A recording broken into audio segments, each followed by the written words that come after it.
Good, af- good afternoon and good afternoon and welcome to WEFM's Midday News, brought to you with the kind compliments of Court St. Vincent Limited. I am your presenter, Rajiv Providence. First, on the local scene, a young woman who was recently jailed for a gun-related offense has been released from prison thanks to a decision from the Mercy Committee, which is chaired by Prime Minister Dr. Ralph Gonsalves. The Prime Minister, during a call to the Issues at Hand program on Sunday, commented on the release of the woman, where he made clear that this decision, made by the Mercy Committee, was not intended to cause any inconsistencies. We hear more from Prime Minister Gonsalves. The Committee of Mercy was a decision not at all to provide any inconsistency between the prevalence of guns and the decision to quote unquote show mercy to this particular young lady. The Committee of Mercy found in this particular circumstance, on the facts before them, that it was an appropriate case to exercise mercy and to impose the conditions of the release for that particular young lady. So, that would be my general comment on the violence. This is a complicated question. That was the Prime Minister, Dr. Ralph Gonsalves, speaking on the Issues at Hand program aired on Sundays on WEFM. Jamelia Bailey of Park Hill on May 9th, 2022 was sentenced to 38 months in prison after a photo with her holding a gun across her chest surfaced on Facebook. Bailey was jailed along with another Park Hill resident, Glendon DeFreitas. He was also sentenced to 38 months in jail. However, Bailey was able to walk free from the prison after serving a little more than a week of her sentence. The recruitment drive being carried out by the Royal Caribbean Cruise Line will be decentralized in the near future. This is according to Minister of Tourism Carlos James, who announced that the drive will be coming into communities within the red and orange zones. Minister James, while speaking at a recent press conference, highlighted the fact that those living in communities in the north, such as Fitzhugh and Fancy, have to contend with travel costs and more when attending these recruitment drives, and the decision to have the drives moved into their communities will alleviate those difficulties. We hear more from the Tourism Minister. We came to the conclusion that we will also extend this recruitment drive to the red and orange zones, decentralizing the application process. So it means that we'll identify a site on the northwestern end of the island and also a site on the northeastern end of the island, in which we will take the recruitment exercise to the communities as opposed to persons coming into Kingston with the long and extended lines that we have been seeing taking place to date. So I think that is a big plus in terms of facilitating persons who are directly adversely affected by the explosive eruption of the Lassa for those in the red and orange zones. And we intend to do this in a few weeks.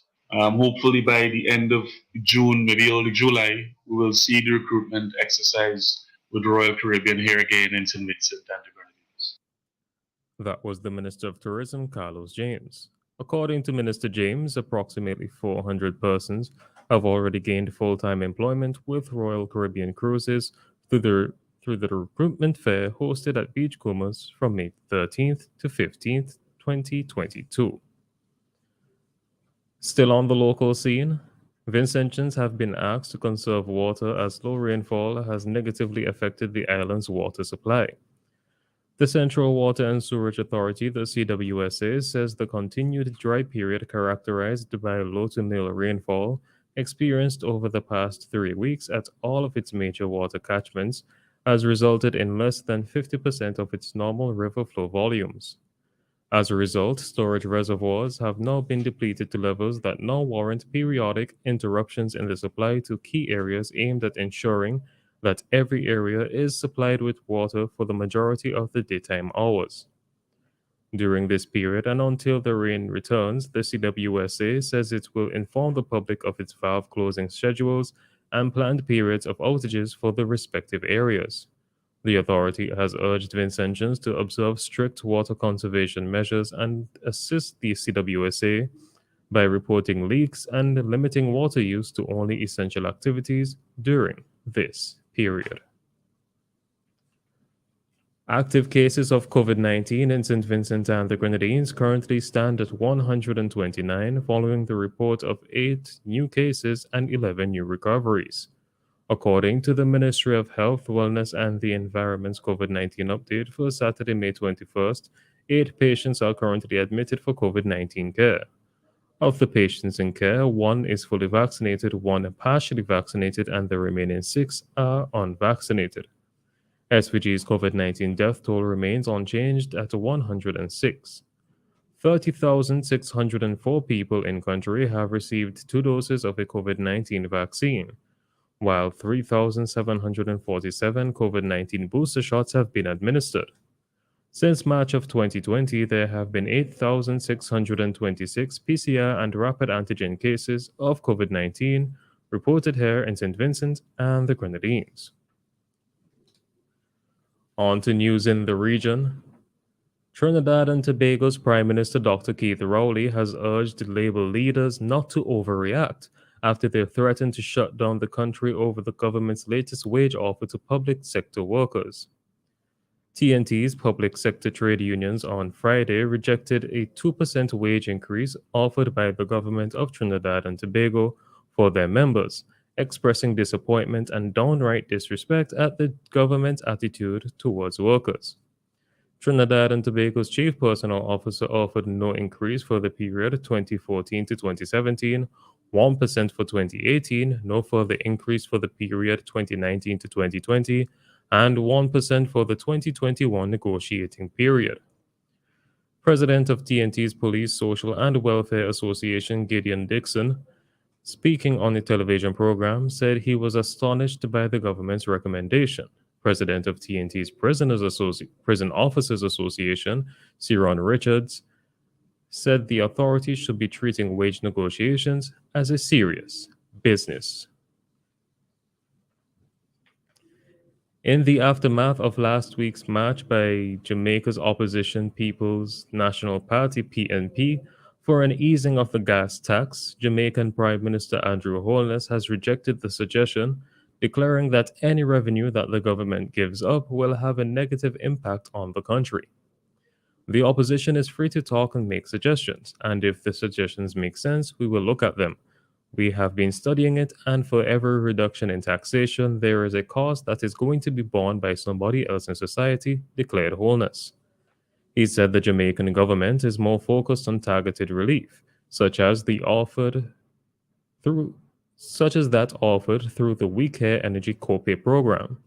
Through that initiative, persons who use 200 kilowatts of electricity or less per month will stand to benefit from a 20% contribution to their electricity bills over the next 4 months. On the international scene, US President Joe Biden has warned China is flirting with danger over Taiwan and vowed to intervene militarily to protect the island if it is attacked.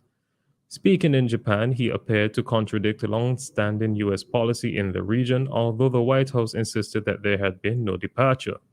Mr. Biden drew a parallel between Taiwan and Russia's invasion of Ukraine, prompting an angry rebuke from Beijing. He is on his first tour of Asia as U.S. president, visiting regional allies.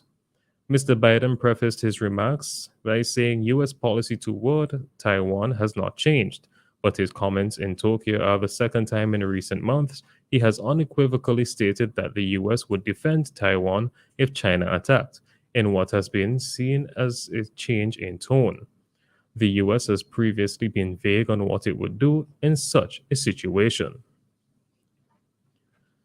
And finally, in sports, world number 1 Iga Swiatek underlined why she is the overwhelming favorite by starting her French Open campaign with a quick win over Licia Surenko. But 4-time Grand Slam champion Naomi Osaka was beaten by Amanda Anisimova in a high-quality first-round encounter. Poland's Swiatek showed all her quality in a victory that took just 54 minutes on court Philippe Chatrier. The 20-year-old, who won Roland Garros in 2020, extended her winning streak to 29 matches by beating the Ukrainian. American Anisimova who ended Osaka's Australian Open title defense in January, beat the Japanese former world number one. Anisimova is semi-finalist in 2019, will face Croatia's Donna Vekic next. This has been WEFM's Midday News. I have been your presenter, Rajiv Providence. Join us again at 3 p.m. for WEFM's 3 p.m. News. WEFM's Midday News is brought to you with the kind compliments of Court St. Vincent Limited. Be a glam mom this month with the best names